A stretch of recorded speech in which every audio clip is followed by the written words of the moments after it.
Hi everyone, this is MJ Agostini and welcome to another edition of the real estate transaction.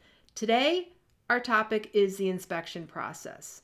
Now, as the seller, I'm sure you're a little apprehensive of what's going to happen during the inspection process. So here's a few guidelines to give you an idea of what's going to be happening. Number one, scheduling the inspection. The buyer's agent will schedule the inspection through our showing time application, just like they did when they were doing the appointments. So it'll be really easy. You'll know well in advance when we're going to be doing the inspection. Usually this is done as soon as we have a signed contract. Please be sure to acknowledge and confirm that showing request so that the inspection can be set up. We want to do those inspections as soon as possible. If you need to change the date or time, you can do so through the Showing Time app as well. If you need help, please call myself or any one of my assistants and we'll make sure that that gets all buttoned up. The attendants, only the buyer, the buyer's agent, and the buyer's inspectors attend the closing. We do not go to the inspections. You do not stay home for the inspections. This is a time for which the buyer needs to go through the house thoroughly with their inspector and get information. If we have questions and the inspectors call us, we can certainly call you for answers. This time is strictly carved out for the buyer, the buyer's inspector, and the buyer's agent. Our office or myself will notify you once the inspections are completed and you can return home if you're still living at the house. You don't have to be driving around with the kids and the cats and the dogs all day long. We'll notify you when it's time for you to come home. The duration, please plan for 2 to 5 hours depending on how large your home is. This is a complete and thorough inspection of all the systems of your house, both inside and out. So it does take quite a bit of time to go through. Pets, please secure your pets in a crate if they don't bark, or please remove them from the house if they do. We don't want them to get loose or interfere with the inspection process. There have been times when I've had to chase dogs and cats and get them back into the house when someone's let them out by accident. So I'm an animal lover and you may be too. So please, we want to secure your pets so that we don't have a problem with them. Utilities, make sure your natural gas and your propane and as well as electricity are all on and your oil and your propane have sufficient fuel for testing. We don't want the inspector to run out of oil or run out of propane when they're testing a fireplace or a stove or a hot water heater. That's really important. Make sure all your utilities are on if you're not living in the house. Radon. Windows and doors must be closed 12 hours prior to the inspection and 48 hours after the inspection or until the inspector comes to pick up the test.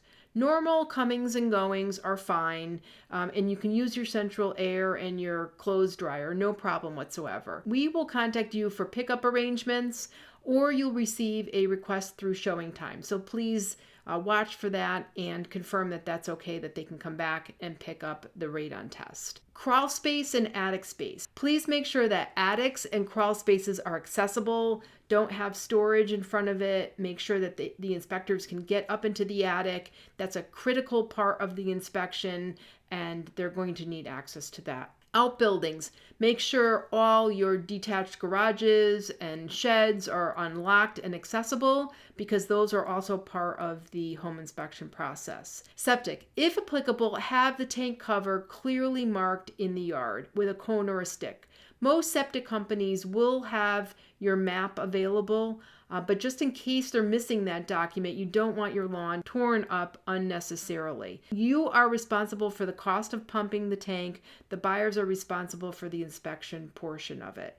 Please have a check ready for the septic company the day of the inspection, or certainly you can call into the septic company and give them a credit card over the phone. We will get a receipt for you, and we will let you know in advance who the company is and how much the cost is going to be to pump it.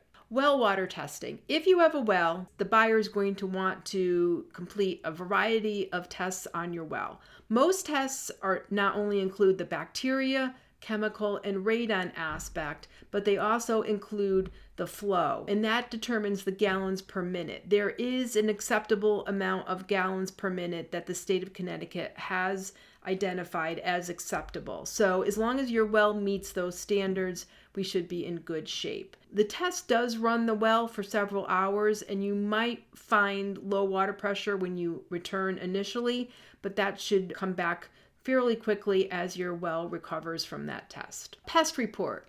If this is a VA loan, you are responsible for the cost of the pest inspection. Usually the inspection is about $100 to $125. You can reimburse the buyer with a check right away, or we can reimburse the buyer at closing. It's not an issue either way, but we are responsible. That is one of the requirements of a VA loan. I will have gone over that with you when you signed your purchase and sale agreement. Repairs and receipts. Please leave any information on repairs, receipts, exterminations for the inspector at the house, or email it to myself or one of my assistants prior to the inspection. This is very helpful for the inspector, and it takes some guesswork out of doing some of the inspection. Urgent issues. If there's an urgent issue at the house during the home inspection, I will be notified immediately, and I in turn will give you a call. This would be something like the inspector detected a gas smell if you have natural gas, or perhaps they came upon water in the basement, active water penetration in the basement, or if something was happening with the septic system, maybe it's backing up into the tub. If there's a critical incident that goes on, they will call me right away and I'll give you a call. As far as getting the report and knowing what we might have to take care of, we should be notified probably within 48 hours of the inspection what the issues may be, and a list of demands from the buyer. And these demands, we will go over, you and I will go over them together carefully, make sure that they are proper for what the standard of care is, and we'll make a decision on how to respond. Please don't worry about this process. Most times there will be repair items that we'll need to discuss, and 99% of the time we can get through it and come to an agreeable solution. Don't worry about it. We will make it through and get on to the next process of the transaction. That is the basic overview of the inspection process. I know this process can be a little daunting for all the parties involved. However, I don't want you to worry. You have a trusted professional on your side that will guide you through the process. As always, if you have any questions, please feel free to reach out to me by phone, email, text, my website, or any of my social media platforms. And of course, please don't forget to hit that like button if you thought this video was helpful. This is MJ Agostini saying we'll see you next time.